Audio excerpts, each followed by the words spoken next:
All right, everyone, welcome back into another props video. Gonna be touching on the top prop bets today on both PrizePicks and Underdog, talking about some PGA, college basketball, NBA, a little bit of NHL. Let's go ahead and get into it. So starting with college basketball today, we are getting a decent amount of props, but we should be getting more throughout the day. We got a lot of college basketball games going on today, and I do want to point out right now, we are not getting any fantasy score prop bets for Underdog. Typically speaking, Saturdays are big edge days because, well, there's huge discrepancies between PrizePicks and Underdog given their prop lines that they have. So do want to start out just with the college basketball PrizePicks props that we are getting, and it's not surprising. We are getting some of the better edges that we could ask for in college basketball today. And really, let's start out with the first one, the Texas guard forward. Dylan here, he has been, some of that has been going off. We can clearly see that, right? Really been crushing this over. And so a lot of people are going to be scared of that. And I kind of get it. At the same time, you know, the data is telling us to bet the under. It's giving it a very strong likelihood for the under to hit. I don't mind that. We can see the average sportsbook line would be heavily favoring the under at 32 or so. The projection data does like it at 33, but regardless, this line is set at 33.5. Okay, so again, I would much rather be able to compare this against Underdog, see how they're projecting it as well. But all in all, this is a decent prop bet. This is one that I'll be running out and already have ran out. Obviously, it doesn't make us feel good when we look at the game log. Let's go and jump into the next one here. And the next prop bet that we got is going to be Lady for under his fantasy score. This is one that has been popping up a decent amount recently, and we can see, you know, pretty consistent. That's what I like to see here. You know, two really good games, and then the rest are all right around there. So that tells me that the line that we were getting here is more like true, if that makes sense. That's the thing with college basketball. I've mentioned this a bunch now. It's that the edge in college basketball is that it's more difficult to predict for the sports books. And so that's why we see some slates. When I'll give Underdog as an example, over the past like week or 10 days now, I've given out several 5-slip insured slips for college basketball.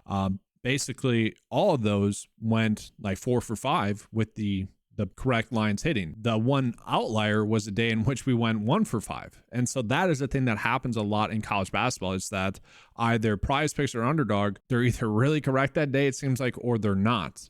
Compared to the average sportsbook line. And so that's really the edge that we have. But yeah, I'm fine with this one. We got another one here where, you know, we're just getting 3 really good fantasy score prop bets for the under fantasy score. But I do want to call out as well, if we were to take out the fantasy score prop bets and just look at the other bets that we are getting some pretty good EV bets in general as well. We're going to see Styles for over rebounds, 5.5. The projection data likes it at 6. The average sportsbook line has it at 5.5. That is a very good EV bet. We are saying Mason here. Okay, his points is at 10.5. Now the projection data doesn't really like him today, but Underdog has bumped this up to 11 already. He has a 54% chance to hit at 10.5. So if those 2 prop bets are still available for you, by all means use those. Then we got another one here as well for Murray, where his rebounds is at 6.5. Again, Underdog has already bumped this. Now again, we don't like the fact that the projection data is telling us a different story, but we are getting some pretty good prop bets today on PrizePicks. I do want to just jump into Underdog real quick. Again, we're not getting any fantasy score prop bets. We typically have seen that that's the biggest edge that we get, but right now we are getting some decent EV bets. Really, I don't mind rebounds and assists here for the under 8.5, but again, like the projection data, not exactly agreeing with that. And just as an FYI, guys, these 1.5 lines, just stay away from those because it's like in hockey where the line's going to get bumped because it's, you know, a 61% chance for him to get 1.5 assists here for Josh Cohen. So naturally, Underdog's going to bump it up to 2. They really just shouldn't be giving that to us. The best likelihood is that that's going to be a push. That's the most likely outcome. So I just don't like touching those. So like the next best one would be this one, 7.5 for rebounds. Then we got Caleb Love for assists, 4.5, both of those for the under. So we are getting some decent EV bets today on Underdog as well for college basketball. So that's enough with college basketball right now. Let's go and jump into some NBA. So NBA wise, we do have Jalen Duren for over points, rebounds, and assists, and he is someone that I would agree with. Like, I like him as a prop bet today. He is someone that I think is going to continue to get a lot of minutes. We can see the data points across the board are naturally agreeing with that as well. So that's a very good EV bet. That is one that I would love to attach with those 4 college basketball props that we are currently getting. We also have Dante DiVincenzo for over 3.5 threes. I do think that that's going to be a good one for us as well.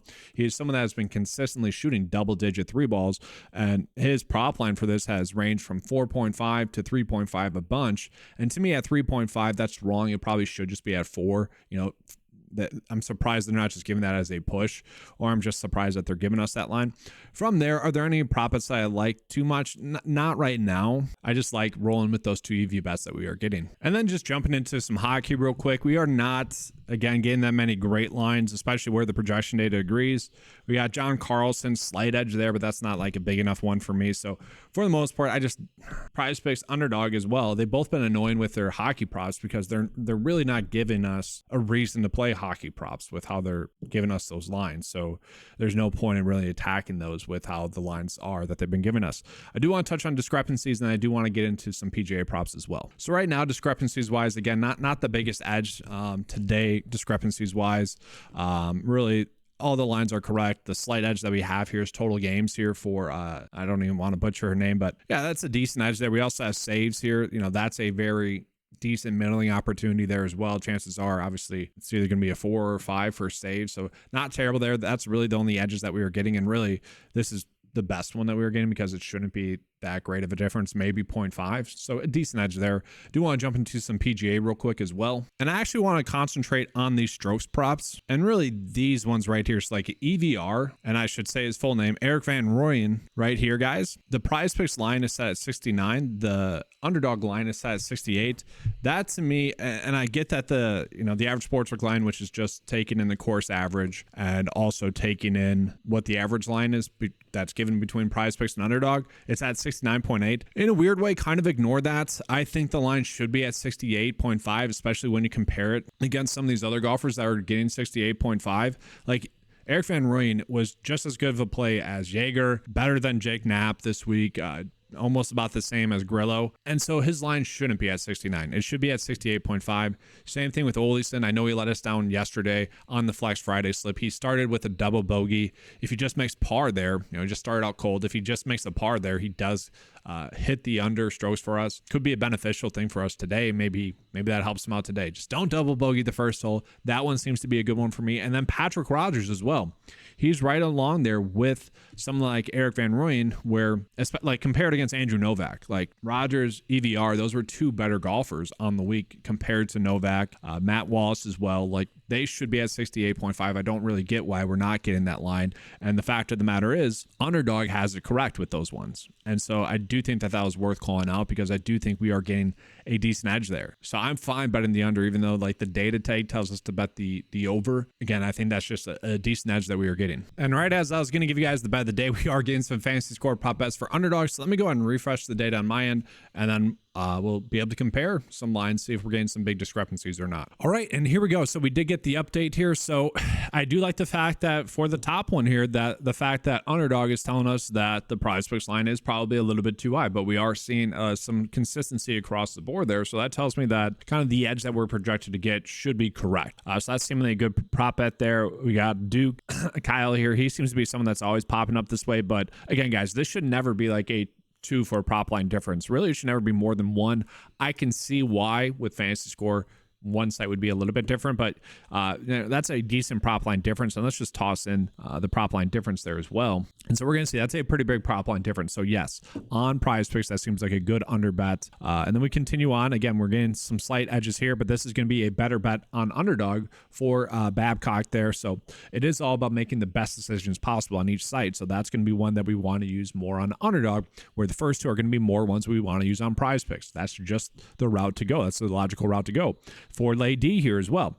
Not the biggest prop line difference, but that can be the difference between a prop bet cashing or not cashing. And so again, we'd be better off placing that prop bet on PrizePicks. We continue on. We're getting some decent edges across the board, but I want to show you guys the prop line differences. Are we getting any major prop line differences? And the biggest one is going to be the Duke guard there. Okay. And then we go on and flip it around. Again, we're getting some, this is crazy. This is like mind numbing how crazy this is. Like, why does this keep happening? Where underdog seems to be overvaluing a bunch. Okay. So we got decent million opportunities. And I probably should just be looking at this from underdog's perspective, but like these first two guys, like this is massive. This should not be happening.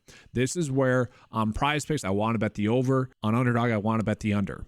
Chances are it could middle. Does that always happen? No, but these are two decent opportunities. And then we got Austin Watson as well. And then Ace Baldwin Jr. Like it should never be more than 2. And so that is pretty crazy to me that we are getting those middling opportunities that are out there. And then again, because we got those underdog ones, let's just show you guys the underdog lines that we are currently getting. And wow, big edge there. Andrew Carr under fantasy score. That's massive. Kind of crazy there. So yeah, underdog, typically speaking, we are getting bigger edges. That just tends to happen. So I'm going to give you guys like three different, well, kind of four different slips. One targeting the middling for both sites, and then just the normal bet of the day on both sites. So let's start with the example of the middling opportunity. Again, like it should never be more than two really for a prop line difference. I understand one for the fantasy score prop line difference, but this is three and more than three for both these two. So I like the idea of betting lower on underdog because we see that their lines are a little bit too high on underdog. Okay, I know that the data edge does not exactly agree with both of these per se, and I'll show you guys the better bets in terms of just pure EV, pure edge. I'll show you guys that in a second, but I want to call out this. And so we're betting the lower on underdog, and then we go right back around to prize picks and then bet the higher. You know, what we're really hoping for here is for all of them to hit, right? Because the three is a big prop line difference. At the same time, if one of these hit, I'd be more than happy. We are definitely seeing two big discrepancies, and I'm trying to take advantage of that. And so I do think that those are two good bets. And then again, for prize picks, this is somewhat of the same thing with the middling a little bit, but at the same time, the data is also agreeing with these more so for prize picks. So yes, underdog is a little bit lower on their lines, which tells us that the prize picks lines that we are getting on these are most likely incorrect. Well, they are incorrect. It's obviously props betting.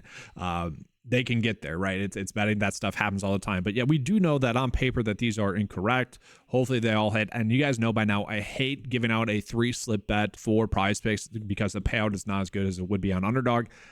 These are just the 3 best that I saw. If you guys want to use one of those PGA props, one of the NBA props, by all means, go for it. I felt comfortable with these 3, so I gave those 3 out to you. And then this is going to be the insured slip I run out there for underdog. Again, today, hopefully, I mean, I don't want to complain about 4 for 5. Like, it's fine. Profit's profit. Like, we're okay with that. But it would be nice to hit a 5 for 5 today. We'll see. Again, some pretty good edges. And again, if you guys want to use that and you never sign up for underdog, use the promo code 905. That's just going to kick back some money my way to the channel. Do appreciate you guys being here. That's going to be all for today's video. Thank you guys for watching. Hit that like button, subscribe, hit that notification bell so you're not missing out on any of the great profits that we're getting. Hopefully you guys have been able to take advantage of the good 2024 that we've had. Thanks for watching. And as always, let's keep cashing.